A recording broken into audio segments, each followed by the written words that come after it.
Welcome to the Relief from Grief podcast, hosted by Mrs. Miriam Ribiat and brought to you by Miriam. Miriam is an organization dedicated to supporting families who have experienced the loss of a child. It was founded Le'ilui Nishmas Nechama Liba and Miriam Holman. Despite her illness, Miriam devoted herself to addressing the needs of parents and siblings grappling with the immense pain of losing a child. She felt this loss deeply, having experienced it firsthand when her older sister, Nechama Liba, passed away. Miriam continues to uplift and expand on the work Miriam began, a mission carried forward by her parents with great dedication. If you have any questions or comments for the speaker, or if you'd like to suggest a guest for the podcast, please email us at relieffromgrief@miriam.org. Hi, everybody. Thank you so much for joining me here today on the Relief from Grief podcast. Today, Mrs.Yitta Miriam Weiss from Monroe is here with us, and she is going to share her story about the loss of a grandchild. So thank you so much for coming on. I really appreciate it. I'm so happy that we're doing this because I think that it's so important. You know, the public or whatever is not aware of what a grandparents may be going through when they lose a grandchild. So I guess if you could just share a little bit, your story. I'm happy to be on. I guess if it would help anybody, that's the basic main idea of doing this. I am not a speaker. I've never spoken. When it came to school, I never did my talking speeches. I said the first sentence, the last sentence, so this is new for me. So basically, my oldest grandson, I have a granddaughter first, my oldest grandson, he was 11 years old. He had allergies. He got an allergic reaction in the country. My son called me. My children had actually gone out to eat, all the boys together. Their wives were all over the country. He called me, go up to my wife. Something is wrong with Yossi. My husband had gone to daven mincha ma'ariv, and I tried calling him, and I said, listen, we have to go up. And then my son texts me, no, go to the hospital. Then he texts me, no, go to the bungalow. I called my husband, I said, just sit into the car, we gotta go. As we were going up, we were getting phone calls that CPR is in progress. I have two sons that were not Natsula at that point. They were updating us, like, you really have to breathe. He lost consciousness, they're doing CPR. My husband, of course, started speeding, and I have two Tillim lines that I happen to be part of. I called both of them. I actually still have the recording because it was on WhatsApp. And I told them, open up the lines. You have to say Tehillim. I got to the bungalow colony. All the ladies were outside. My daughter-in-law's sister was there. She was taking the younger children to her bungalow, and they were not there anymore. So I ran to Harris Hospital. I got there. My daughter-in-law was, I think, about 6 or 7 months pregnant. I went over. I gave her a hug. I watched them doing CPR. It didn't look like my grandson because he was very grown up. And then my daughter-in-law walked out, and she started walking away from me. And I told her, you're not walking away from me. I'm going to walk with you. I'm not leaving you alone. She was crying, I was crying, and then she was like, just go in and be with him. And I was like, okay, I'm going to go in. And I told my husband, you go sit with her. Do not leave her alone.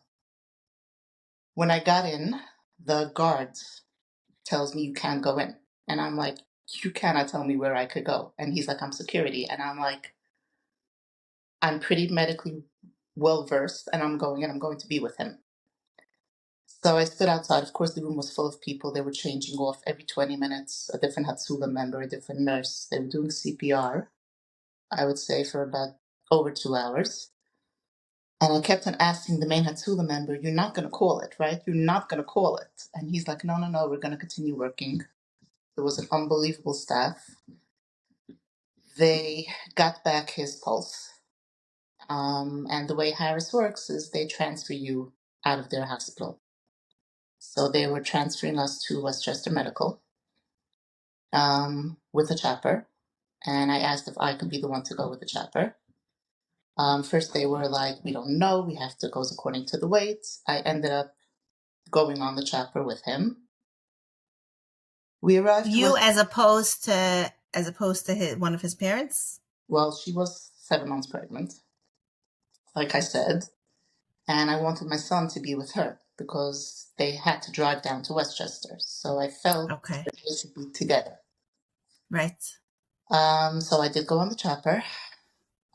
We got to the hospital. The nurse, the ER admitting doctor, didn't even see my grandson, took us into a room and started telling us he's probably brain dead, there's really nothing to do. And then she starts telling my daughter-in-law, where were you when this happened? And I was like, don't go there. I got very upset. I said, don't go there. This is an allergic child. This child has a record. He has been hospitalized a few times after he's taken EpiPen. So, like, let it go. They let us in afterwards. He had a lot of machinery, a lot of IVs, a lot of things. And I, of course, called Hannah Brown the Landau. She is my go-to person. She is Rufua Helpline. She is a neighbor, a friend. Basically somebody I've dealt with all my years, between my father's being sick, my father-in-law being sick. She sent 2 people down the next morning because I called her that they're expecting him to go into cardiac arrest in the next 24 hours. They're not giving him any hope. They took an EEG. I didn't get the results, but I watched the machine. There is no brain activity. And I don't know what I'm supposed to do at this point. What am I? My son was there. My daughter-in-law wasn't there when they told us. Like I said, she's pregnant and she was out of the room at that point. And it was a long 13 days of sitting in the hospital. We got them an apartment right next to the hospital. It's called the Ronald McDonald House. They have everything there for sick patients that are doing chemo or patients that are in the hospital. We stayed there 13 days, 2 shabusim, which were beautiful. I can't explain it. There's this crazy hoo-ha and running around that things were going wrong right before this man.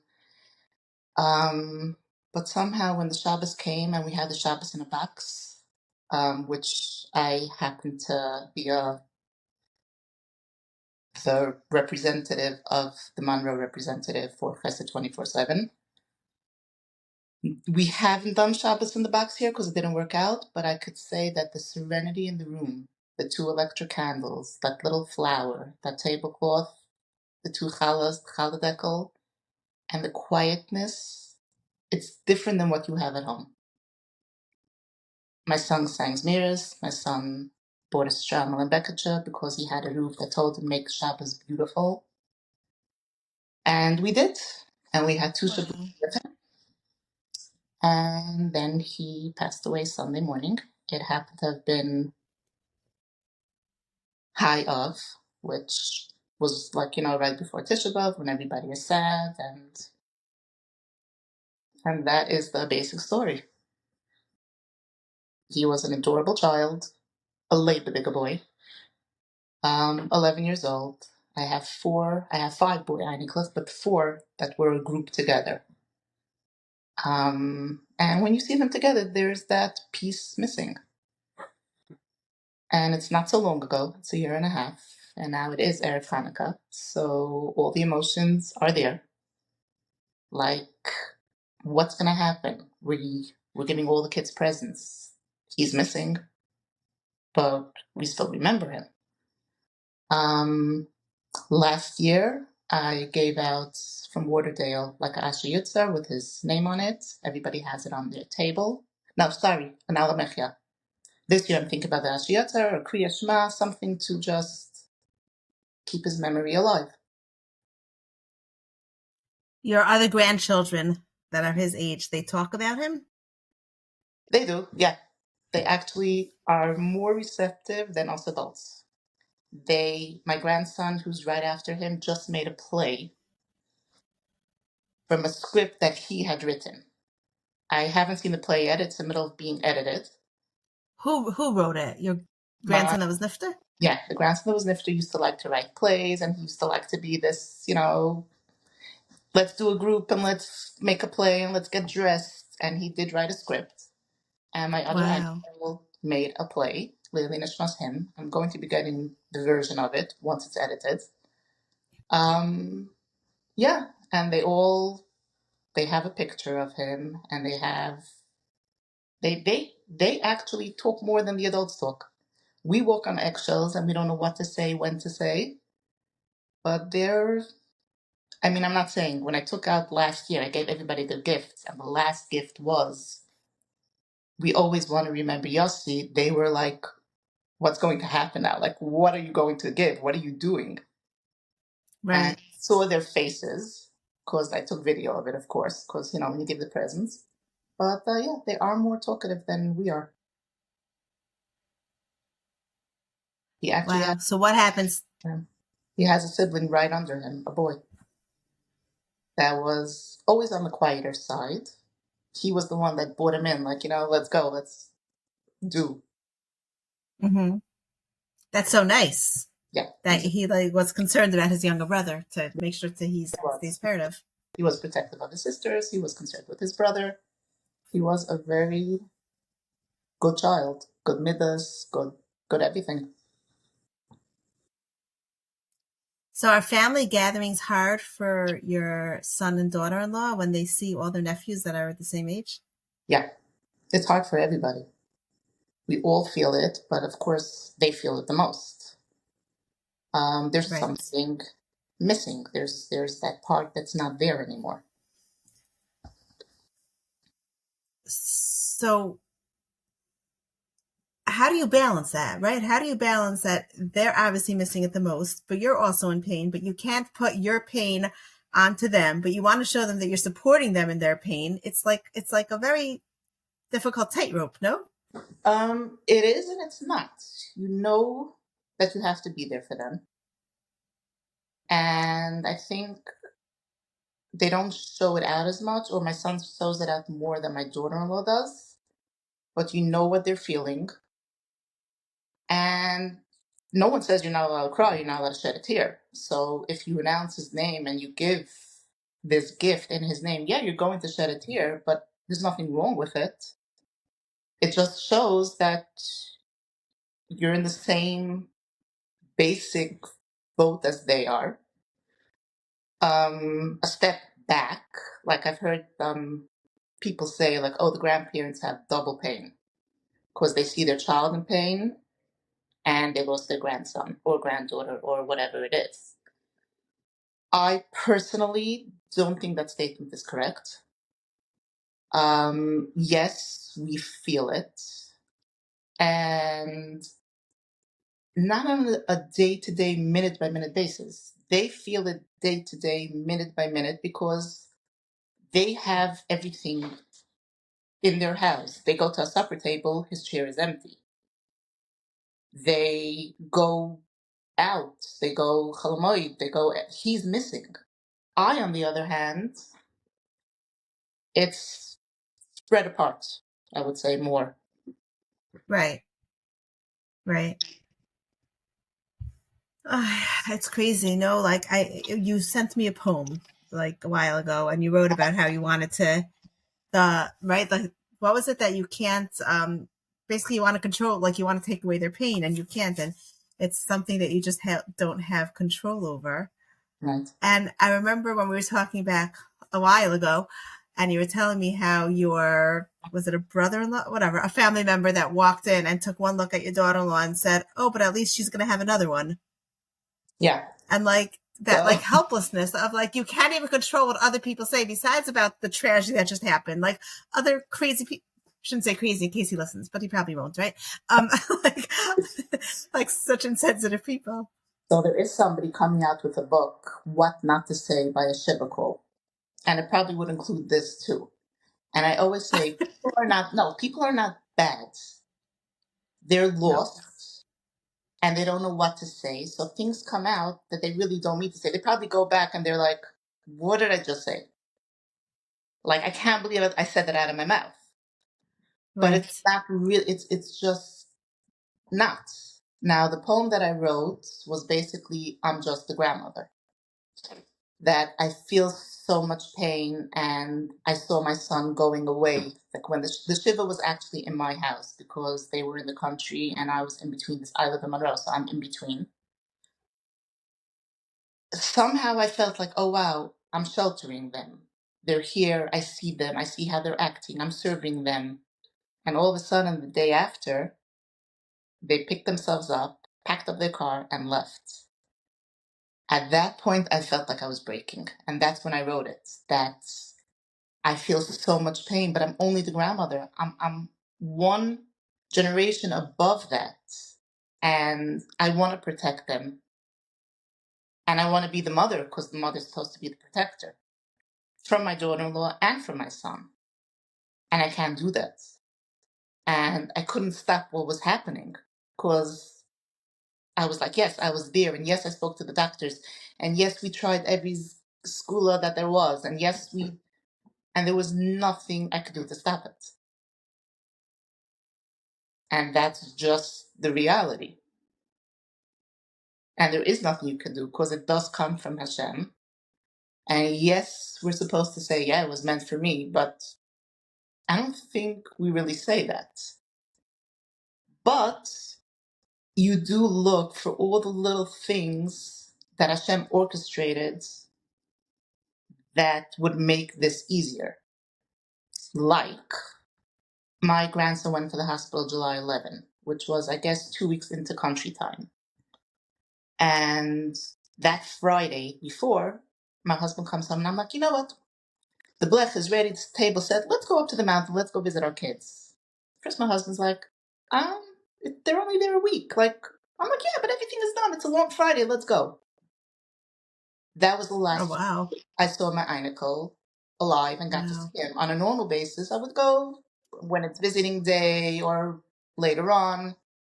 So all these little things that you look for it's the hashgacha from the Eibishter that it was meant to happen, and take the little things out of it that are sort of good. Right.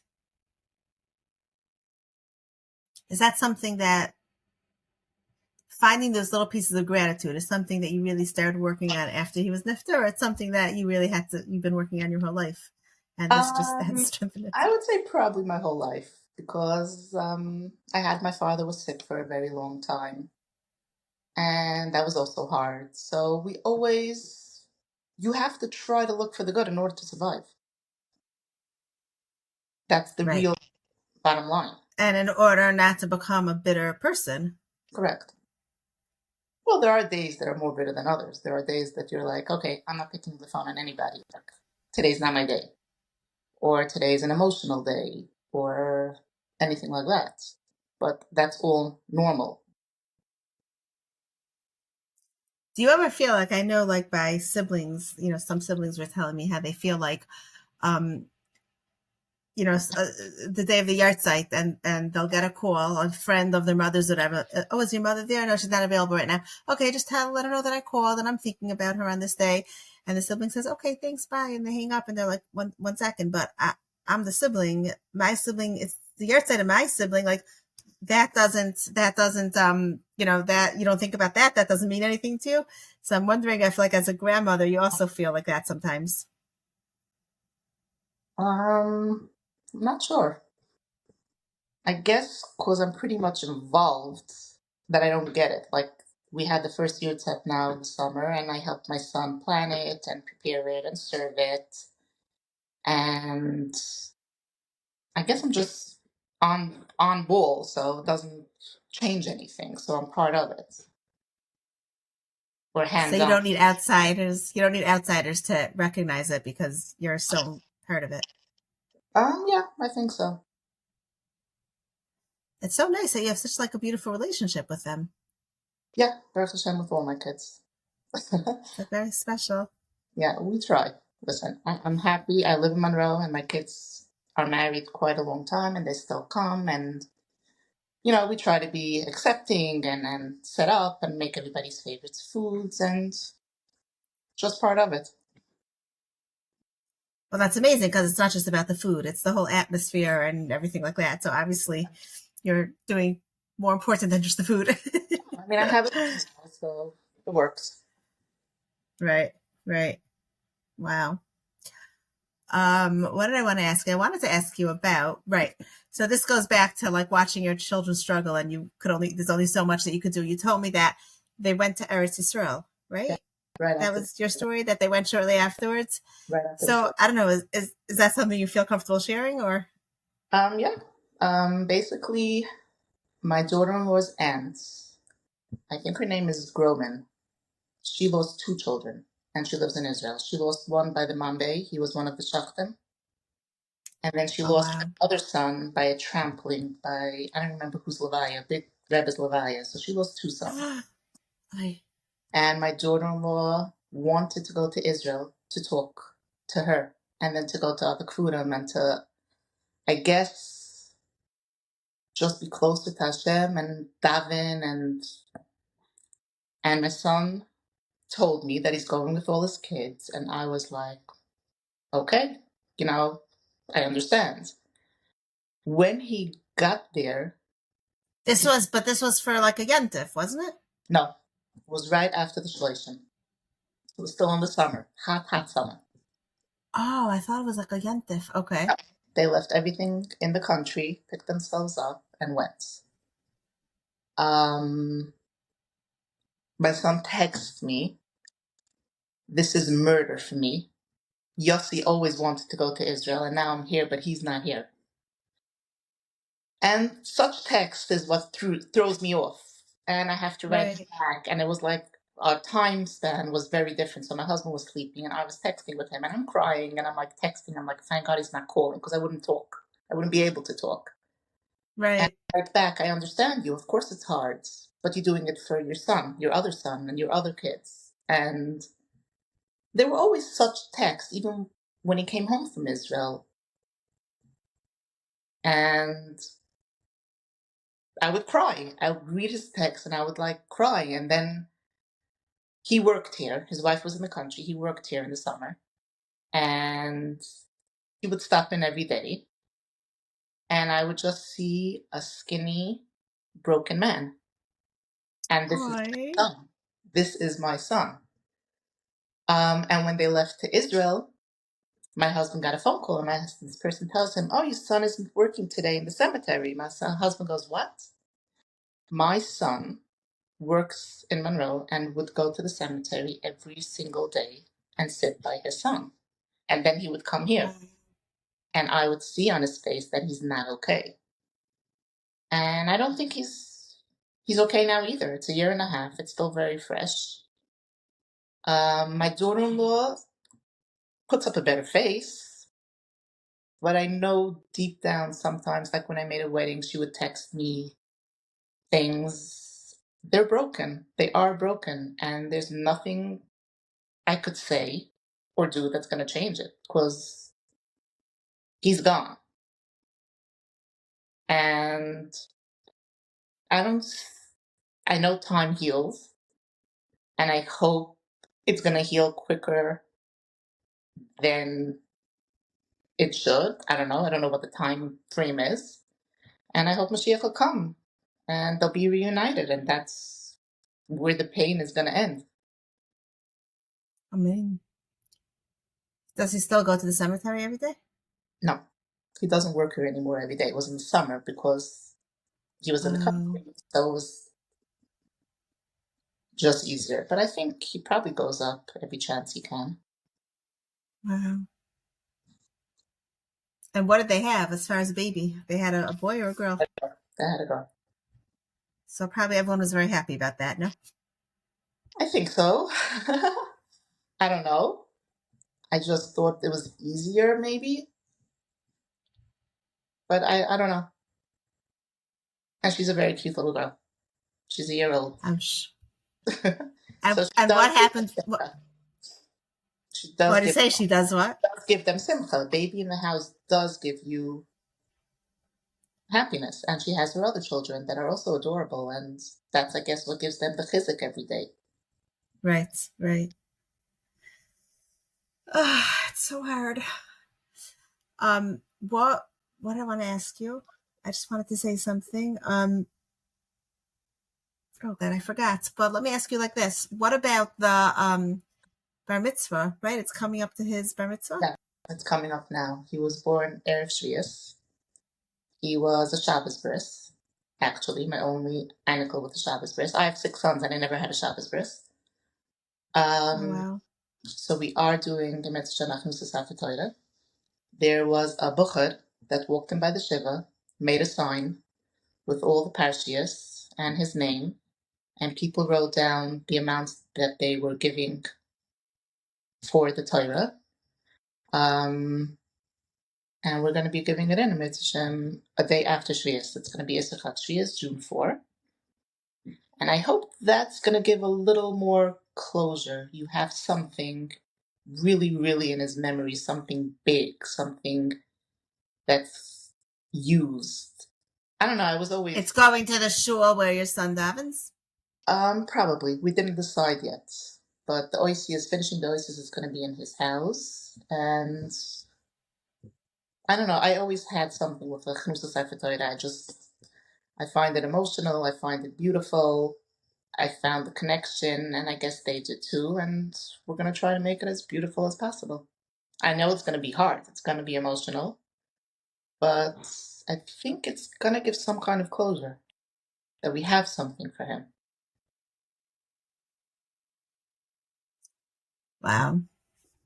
It's interesting because trying to remember when there was a Hachnasa Sefer Torah for the Ilin Nishmas, my parents, an uncle made it, and I wasn't ready for it. I don't remember. I don't know if it was still in the year or not. I don't remember. But like, I was like, I don't like. It's wonderful. It's beautiful. It's so nice. It's so kind. But like, I don't want to. I guess it wasn't in the year because there was live music. So it's like, but I'm not like ready for this. It's a simcha. I'm not ready to be at simcha and be happy. Like it was like just I just do it now. Now I'll appreciate it. You know, like so many years later. Then it was like hard for me. But I hear what you're saying, that it's a closure. Imagine it's hard, and you probably were right after the year. I'm imagining because that's usually when like you finish the year and like the first wedding you have to get dressed and go to. I'm like, I really have to get dressed now and go to Simcha. I didn't go all year. I really am not in the mood. But I think here it's something that we're talking about from when he passed away, and we're looking forward to it. We know it's going to be emotional. There's no way it's not going to be. But I really think it's going to make us feel better in some ways. It's going to be an emotional ride. It's going to be an up and down roller coaster. I'm positive of it. But I think it's something that's going to be beautiful.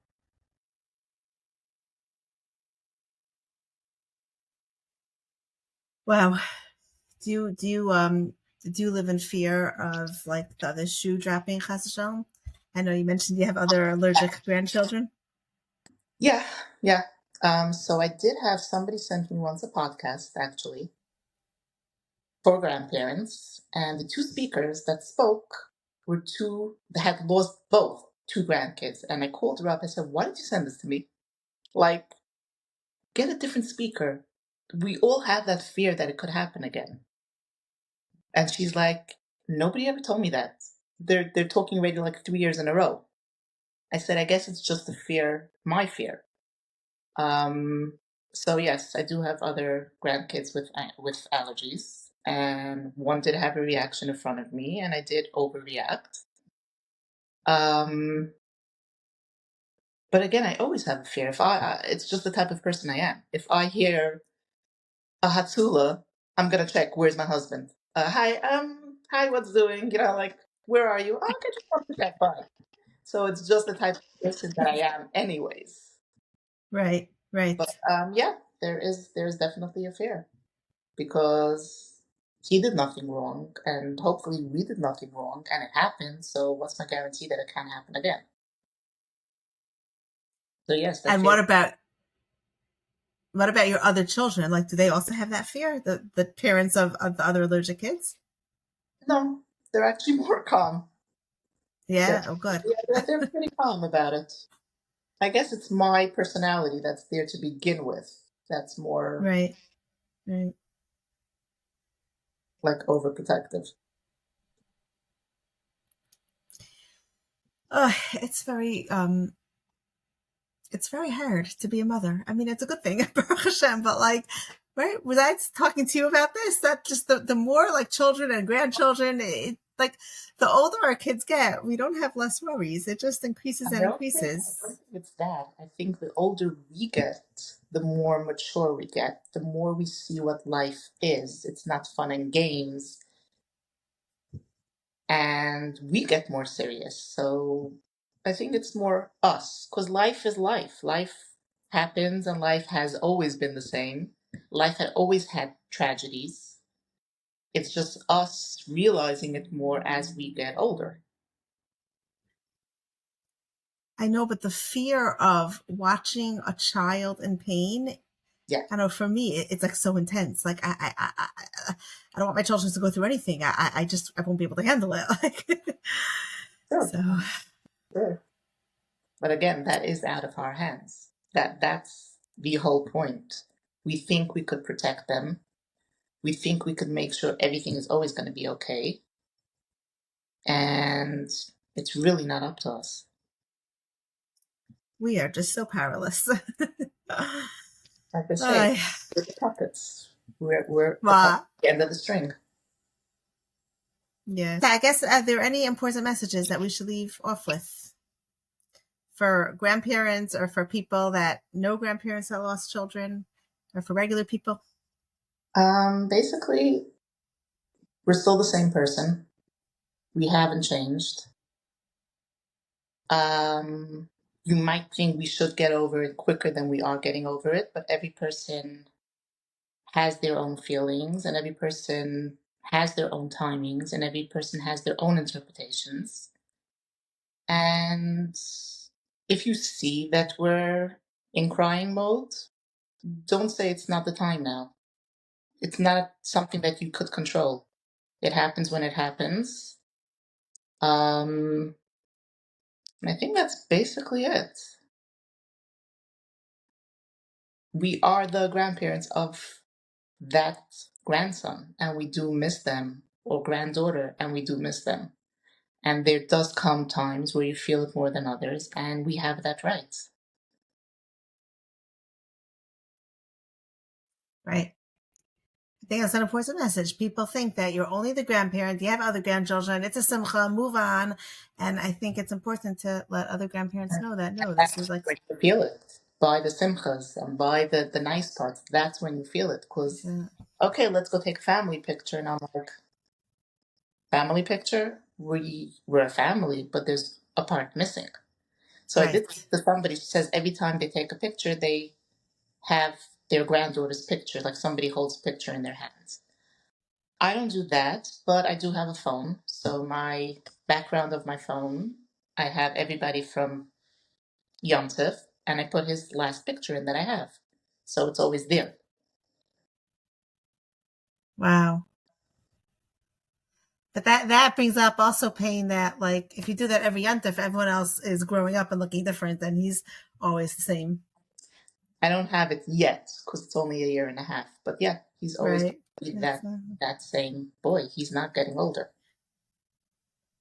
He's not having his bar mitzvah, and he's not having his chasna, but he is having that Savta that we are looking forward to.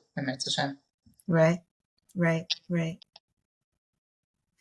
And his younger brother, the one that's right under him, like, he might struggle with, like, why am I having a bar mitzvah? My older brother never did. Like, he might struggle with reaching milestones that his brother never reached. Yeah, and we're going to have to deal with it when the time comes. Now he's young. Right. And I'm sure there are going to be things that are going to come up later on, because as he gets older, he'll have more questions. As his knowledge gets more, he'll have more questions. And so will the younger sisters. I mean, the 5-year-old will probably remember him more, let's say, than the 3-year-old. But I'm sure questions are going to come up, and I'm sure questions come up daily. And that's why I say they deal with it on a day-to-day basis. Us as grandparents, we don't have that day-to-day basis. Are they making sure to talk about him a lot to the baby, that, like, the baby should grow up knowing her brother that she probably because the little 3-year-old was 2 at the time, And when I went to sleep, the Shabbos that we had the yurtzeit, I was sleeping in their house in the country. And the 3-year-old comes up and she tells me, "You're sleeping in Yossi's bed. Why are you sleeping in Yossi's bed?" And I look at her, I'm like, Yossi was never in this house. Like, but I guess they keep him alive by talking about him. And I think that's a very good thing. Yeah. On the other hand, I shirk that responsibility. I try not to talk about it to them specifically. And I might be wrong, and I guess as the time will go on, I'll get better at it. But as of now, I still try not to talk about it much or mention it to my daughter-in-law or my son. Well, I think you're picking up your cues from them, no? No. I think it's me. Really? What, like it's too hard for you to talk to them? I think so. I could talk to everybody else about it, but I wouldn't specifically talk to them about it. But now that we're working on the Torah, I think it's coming up much more. Right. Wow. Okay, so maybe you'll send me a picture of that Torah. I'm going to want to see it. That's okay. I'm sure it's going to be beautiful. Yeah. Wow. Okay, well, thank you so much for coming on, and his Hashem should have an aliyah, and there should be only simchas. Amen. For God's Klal Yisrael, and hopefully Mashiach will come very, very, very soon. I think we're more than ready for it. Yes, amen. You've just listened to an episode of the Relief from Grief podcast with Miriam Riviere, brought to you by Miriam. For more episodes, visit the Miriam website at www.miriam.org. Help us reach more people who might benefit from this podcast. If you know someone who could find it helpful, please share it with them. If you have questions or comments for the speaker, or if you'd like to suggest a guest for the podcast, we'd love to hear from you. Email us at relieffromgrief@miriam.org. We look forward to having you join us in the next episode.